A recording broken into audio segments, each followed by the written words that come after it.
పేదవాడి పక్షాన నిలబడతా, ప్రజా గొంతుకై నినదిస్తా. వాయిస్ ఆఫ్ వాయిస్లెస్, తెలుగువారి మనస్సాక్షి, సాక్షి టీవీ.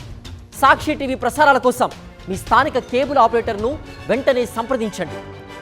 ఉత్తరాంధ్ర ఇలవేల్పు సింహాద్రి అప్పన్న గిరి ప్రదక్షిణకు వేలైంది.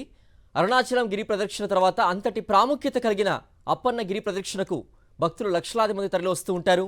ఈ ఏడాది కూడా అనుకున్న దానికంటే ఎక్కువ మంది భక్తులు గిరి ప్రదక్షిణలో పాల్గొనే అవకాశం ఉందని అధికారులు అంచనా వేస్తున్నారు. అందుకు అనుగుణంగా ఏర్పాట్లు కూడా చేస్తున్నారు. అయితే ఇటీవలే జరిగిన 2 సంఘటనలు భక్తుల్ని ఒకంత ఆందోళనకు గురిచేస్తూ ఉన్నాయి. శ్రీ వరాహ లక్ష్మీ నృసింహస్వామి వారి గిరి ప్రదక్షిణ చేస్తే భువి ప్రదక్షిణ చేసినంత పుణ్యఫలం వస్తుందని భక్తుల నమ్మకం. దీనికి తోడు వనమూలికలతో కూడిన కొండ చుట్టూ 32 కిలోమీటర్లు ప్రదక్షిణ చేస్తే ఆయురారోగ్యాలు ఉంటాయని భక్తుల విశ్వాసం.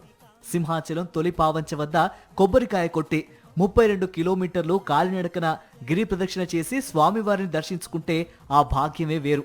అందుకే ఏడాదికి ఒక్కసారి మాత్రమే జరిగే గిరి ప్రదక్షిణలో పాల్గొనేందుకు లక్షలాదిగా భక్తులు తరలి వస్తారు. ఏడాది కూడా సింహాచలం అప్పన్న గిరి ప్రదక్షిణకు లక్షలాది మంది భక్తులు తరలి రానున్నారు.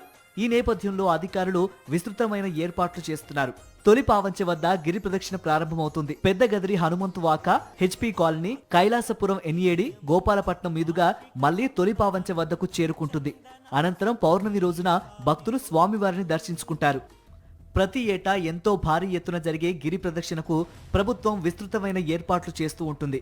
అయితే ఇటీవలే గిరి ప్రదక్షిణ ఏర్పాట్లలో అపశృతి చోటు చేసుకోవడం, తొలి పావంచ వద్ద నిర్మించిన భారీ రేకుల షెడ్డు ముందే కూలిపోవటం భక్తులను ఆందోళనకు గురిచేస్తుంది. చందనోత్సవ సమయంలోనూ గోడ కూలి 7 మృతి చెందిన విషాదకర ఘటన భక్తులకు కళ్ల ముందు కదలాడుతూనే ఉంది. ఇప్పుడు గిరి ప్రదక్షిణకు సుమారు 10 లక్షల మంది వరకు భక్తులు వస్తారని అంచనాలున్న నేపథ్యంలో ఏర్పాట్లపై భక్తుల్లో ఒకంత ఆందోళన కూడా నెలకొంది.